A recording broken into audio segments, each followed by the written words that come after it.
I'm Riley, and I was crushed when I found out that the man I married was a freaking cheater. Jim and I were together for 8 years before we got married. We were your classic high school sweethearts who had seemingly made it to the finish line. But we didn't live happily ever after. One day, quite randomly, I found out that Jim was cheating. It was an employee of his who contacted me. My husband was actually a decent businessman in a small city. You may or may not recognize me, so I did use fake names. I'm Riley, and you will also know more about my husband Jim and mother-in-law Tina. So Jim's employee reached out to me with proof that my husband was cheating. I was in denial for a week, but guess who snapped me out of my denial? My husband Jim. He came home and said, "I want a divorce. I'll be filing soon, but I already made the decision. I thought you should know.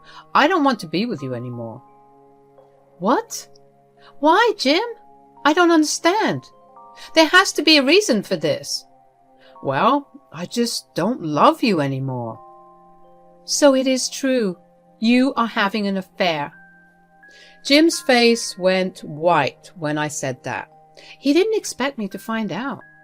I don't know why. I don't know if he had actually thought that he could get away with whatever poor excuse he could find for the divorce.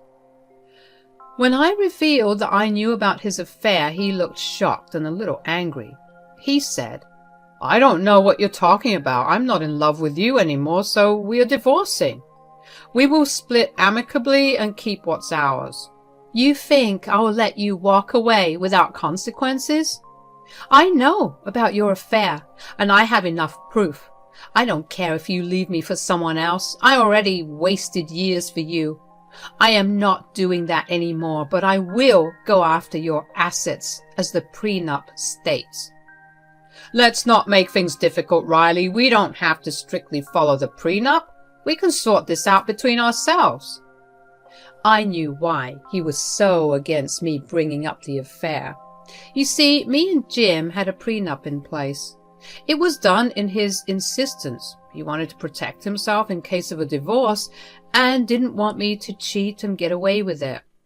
I was fine with it because I wasn't going to cheat anyway, and the prenup terms looked fair. Now, Jim hadn't realized that he would one day end up being the one to cheat. He found himself in a tough position because he really did want to marry his mistress. I looked her up, and I'm not kidding you when I say that she looks like a supermodel. Good for Jim, I guess. Anyway, the affair slowly took away all the feelings I had for Jim. I was now filled with the rage instead of being heartbroken. Jim wanted to screw me over and take away what is rightfully mine. I wasn't going to let that happen. I said, "Let me be clear about one thing, Jim. I am going to get what is rightfully mine. I know you don't want to talk about your affair because of the prenup. Sadly for you, I already have a mountain of evidence against you. Damn you, Riley, why can't you just leave me alone? Just let us split amicably." You are the one who insisted on the prenup, Jim. You can't fault me for trying to uphold it. Besides, why would I let go of the opportunity to take your money? Say what you say, Jim. I will uphold the prenup and bring up your affair. This won't end well for you, Riley. Let me be clear about that. I will find a way to make things even. I won't let you take away my money. Jim's threat loomed in the air even after he left the house. I was already on the verge of tears and broke down when he left, presumably to be with his mistress. I cried from anger and sadness. I didn't know how I chose such a wrong man for me. I wasted years of my life loving the wrong man. But I wasn't going to sit back and let him do what he wanted. I wanted to take matters into my own hands, so I immediately called Tina, my mother-in-law, who is one of the closest people I have. I know many of you have really horrible mother-in-laws, but my one is just a gem of a woman. Tina is super wealthy like her son, but his exact opposite. Tina was a woman of morals and treated everyone with love and respect. She was very confused as to why we were divorcing. I chose not to tell her everything because I was afraid she would side with Jim. I do have some childhood trauma from my parents abandoning me, so I was scared I would lose Tina as well. Tina did her best to convince both of us to reconcile because she didn't know what went wrong. Eventually, I moved out of Jim's house and got my own apartment. Tina was sad but more angry at Jim because he was the one who initiated the divorce. Jim probably thought that once he told his mom everything, she would side with him. He was her son after all. To be honest, I was scared of that happening too. I really loved Tina and didn't want to lose her. But she did the exact opposite. One day she called me in a panic and told me that she wanted to come over. She looked really glum and said, "Riley, I need to talk to you in person. There's something I found out about Jim. I wanted to come and tell you." "Is this about Jim cheating on me, Tina?" "Wait, you already know about that?" "I didn't know a thing." "It's been happening for over 6 months now, Tina. I got proof. One of his employees told me about it and sent me pictures as well. I found out more later. It doesn't matter anymore, though." "Oh, God, Riley. I just found everything out yesterday. Jim came to me and confessed. I had no idea you two were getting a divorce. I'm so sorry. Riley, I failed to raise my son right. I feel awful. I am a horrible mother." Tina started to cry, and I actually felt very bad for her. None of this was her fault. She was a good mother and an awesome mother-in-law. Tina had become my family, and she was almost a mother to me too. I started to cry with her when I realized that I was about to lose her in the divorce as well. But what happened next dispelled my fears. I said, "Tina, please don't blame yourself. You have been nothing but kind to me. None of this is your fault. You are a good mother, Tina." No, you don't understand. There is more. I'm ashamed to even tell you about this. You will definitely judge me and my family when I tell you." "I don't think I will ever do that, Tina. Whatever Jim does is not on you. If there is anything more you want to share, you can tell me." "Riley, my son has gone crazy. He has made an entire plan to trap you and get you arrested." "What the hell?" I couldn't believe what I was hearing. Jim was trying to get me arrested? And he planned to do that by trapping me? This was straight out of a horror movie for me. Had I failed to recognize the true Jim when I fell in love with him? Had I messed up that bad?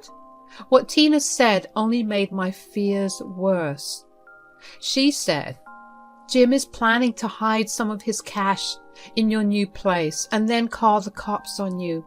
He says that in this way, he would avoid losing his money and assets to you. Your prenup has a clause that states the prenup is void if both parties are found to be at fault. So that's why he has made this plan. He told you everything because he thought you wouldn't divulge his secret. I don't know how delusional he can be. Why in the world did he think I would support him, Riley? I'm on your side. What my son did and is trying to do is awful. I am so ashamed. I am so sorry." "Tina, you don't have to be sorry. Thank you so much for coming to me. See, you told me everything despite him being your son. You truly are a good person. I don't want to lose you after the divorce. You were like a mother to me." "There is no way you are getting rid of me, Riley. You are like a daughter to me too. Jim can go kick rocks. I don't want to see you get trapped in his evil schemes. Please tell me you will protect yourself." "Don't worry, Tina. I'm not someone to be messed with. Now that I know what Jim is planning to do, I will trap him in his own plan." I told Tina my plan, and she looked really satisfied with what I had in mind. I had a small fear that she would object to it to protect her son, but to my surprise, she said that it was fitting. So with my sweet mother-in-law's approval, I got on with my plan. But first, I needed to do some shopping. I ordered some cameras online so that I could establish CCTV surveillance in my room. My building already had CCTV coverage on the stairwell, so I only needed to cover the rooms. I took the help of a friend and set up the cameras around the apartment. Then I waited for Jim to make his appearance, and he didn't disappoint. Jim randomly showed up one day to discuss the divorce. It almost made me laugh at how ridiculous the excuse was, but I humored him and pretended to believe him. Then, when I went into the kitchen, I saw him walk towards my study and discreetly put something inside my desk drawer. I smiled to myself and didn't bother confronting him. I wanted him to think that I didn't know what he was doing. In reality, my cameras would receive everything. That was how I planned to trap him. Jim talked about the divorce for like 10 minutes before he bolted. Good riddance, because his mere presence was irritating me to no end. After he left, I checked the camera footage to see if Jim had planted the cash on my work desk. I didn't want to check in person because I wanted to maintain to the cops that I didn't know about the money. So I checked on my phone. Well, Tina was right. Jim did hide his cash in my work desk. I was freaking furious. I thanked heavens that I had an amazing mother-in-law like Tina who warned me about Jim. If she had kept quiet, I wouldn't have had any proof of my innocence. I quietly saved the footage and then waited for Jim's next move. By the end of the next day, the cops were at my door with Jim. I said, "Hello, officers and Jim. This is a surprise. How can I help you today?" "This gentleman here has reason to think that you have stolen his money. I understand that you two are husband and wife." "That's right, officer. We are husband and wife, but we are in the process of filing for divorce." "Okay, I understand. So your husband has been missing about $20,000 in cash. He says that you had taken his money without permission when you left his house a week back." "I don't know what you're talking about, officer. I didn't take any cash at all. I am not someone who steals money like that." It was true. I hate stealing and wouldn't do that under any circumstances. The cops looked like they didn't want to act in haste and listen to all parties involved. Jim didn't like that at all. He immediately jumped in and said, "Officer, she's lying. I'm sure she is the one who stole my money. She always did that when we were married. That's one of the reasons why I'm divorcing her." "Why are you lying to the officers, Jim? You know damn well I wouldn't do anything like that." "You don't have to act so innocent, Riley. I know for a fact that you stole my money.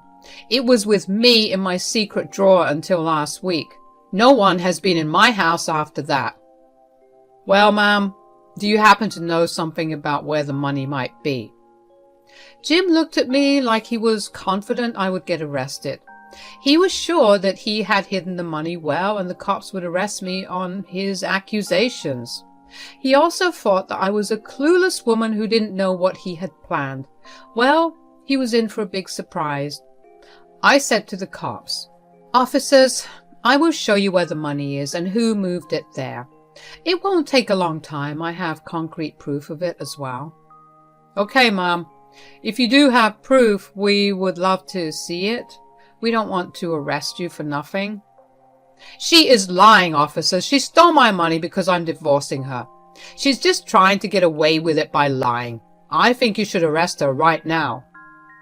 "We will do what we think is fit, sir. Since ma'am here has already offered to prove herself innocent, I have to investigate before arresting her." Jim looked kind of nervous for a second before shutting his mouth and going back to being angry. To be honest, the officers didn't look very thrilled with his rudeness and insistence on getting me arrested. I took the cops to my work desk and showed them where the cash was. Immediately, Jim's face lit up and he smirked at me. He jumped at this chance to finally throw me in jail. He excitedly said, "Did you see that, officers? She had my money hidden right in her closet. She is so sure of getting away that she doesn't even bother to hide it. You need to arrest her. That's all the proof you will need, officers." "Yes, your money is in my closet, but I am not the one who put it here. Officers, I must inform you that I have cameras everywhere in the house. I live here alone, so I didn't require permission from anyone. I can show you who put the money in my closet. If it was me, you would see me in the CCTVs as well. What? You have cameras in the house? Well, we don't need to see any videos. The money was found in your closet, and that's proof enough to prove your guilt. We don't need more proof. I think we can speak for ourselves, sir. You need to let us do our job instead of telling us what to do. Ma'am, you can show us the camera footage if you will. Sure, have a look. I don't have any problem showing you what happened to the money and how it ended up here. I pulled out my phone and showed the cops a video of what happened last night. I didn't have to worry about personal videos because I changed in my closet or the bathroom. When I presented my phone to the cops, Jim seemed to be in a panic mode. He didn't know what kind of footage I had, but he knew that I wasn't lying about the cameras. When the cops were done seeing the camera footage, they said, "All right, sir. We've seen all the footage and saw you put yours in her closet. Looks like you planted the money here to get your wife arrested, sir." "What are you talking about, officers? I'm sure there must be a mistake. I don't know what you're talking about. I didn't do anything. She's the one who stole money from me." "Sir, do you realize that we can arrest you for calling us unnecessarily? And your wife here can definitely file a police report for harassment and defamation as well." Jim suddenly started to look scared. He started to spew nonsense about why the video showed him sneaking into my room, hiding money in my closet. He stammered and his hands were shaking. He tried to convince the cops that it was a mistake and so on. The cops were just not having it. After listening to Jim's nonsense for a while, they turned to me and said, "Ma'am, do you want to press charges against your husband?" "Now, officers, we don't have to do anything like that. It was a small misunderstanding. We can solve it between ourselves. There's no need for any police report or something." "I think we'll let your wife decide that, sir. It falls within her legal right to sue you and get you arrested right now." Jim then turned to look at me with fear and anxiety in his eyes. I could tell that he understood how badly he had messed up. In his hurry to frame me as a thief for an easy divorce, he had fallen into his own trap. Now he didn't know what to do except to beg me for mercy. He said, "Riley, we don't have to do this. We can solve this between ourselves. There's no reason to get the cops involved." "Why not, Jim? You involved the cops in the first place, even when you had no reason to. I have a pretty good reason to get you arrested. You tried to ruin my reputation by accusing me of theft." "It was a dumb and stupid mistake, Riley. I swear I wasn't going to land you in serious trouble. I just wanted to get even in the divorce so that you cannot keep the prenup." "Oh, trust me, Jim. I already knew that. I can't believe that you would stoop so low. I hope your new girl is freaking worth it because, dear husband, you are getting arrested." Jim looked shocked and the color drained from his face. I told the cops that I would love to press charges against my husband. They were happy with my decision and handcuffed him on the spot. This is when Jim's tears began. He started to cry and beg for mercy. It was actually pretty pathetic and disgusting to watch.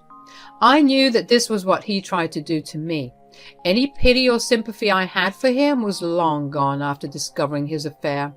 So his tears or apologies meant nothing to me anymore. The cops took him away while I sighed with relief. After the cops dragged Jim away, I immediately called Tina and told her what went down. She wasn't shocked, of course, but I had to warn her of the consequences as well.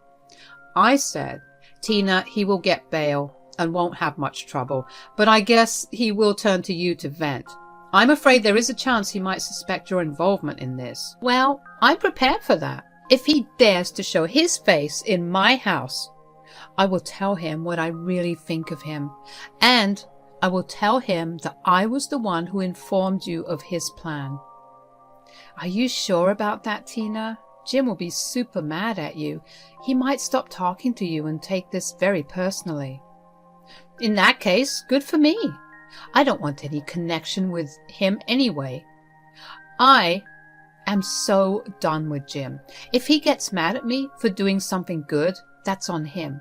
Besides, his behavior has me questioning a few things, and I think I will change my will. What are you planning to do, Tina? I think I will disinherit him. I don't want a homewrecker to lay hands on my money, and I cannot forget the fact that my son is a freaking criminal. I will never forgive him for betraying you and trying to ruin your life. I do thank the heavens that I got Tina as my mother-in-law. I can't tell you how much I cried after hearing Tina say that. It felt nice knowing that someone in this world would stand up for me. Tina comforted me for some time and promised to take me on a trip with her once the divorce was finalized. You may wonder what came out of Jim's arrest. Well, nothing came out of it. I didn't sue him. Instead, I held it over his head and quickly got a divorce. Because of his arrest and affair, the prenup was upheld and I got over 70% of our assets. He lost quite a good amount of money and also paid my lawyer's fees as stated in the prenup. At the end of the divorce, Jim was severely traumatized by his own schemes and plans. Jim also ended his relationship with his affair partner after she yelled at him for losing money to me. I knew that the woman was only after Jim for his money, but Jim was stupid enough to think that she was in love with him. His relationship soured quickly and added to my revenge, although this wasn't intentional. Tina and Jim are no longer on speaking terms. They see each other at family events and still don't talk. After the news of our divorce, affair, and arrest came out, Jim actually lost a good bit of family members as well. They found his behavior atrocious and immediately proceeded to cut him off. He is still being constantly criticized long after our divorce was already over. Tina and Jim had a huge argument where she told him that she was disowning him.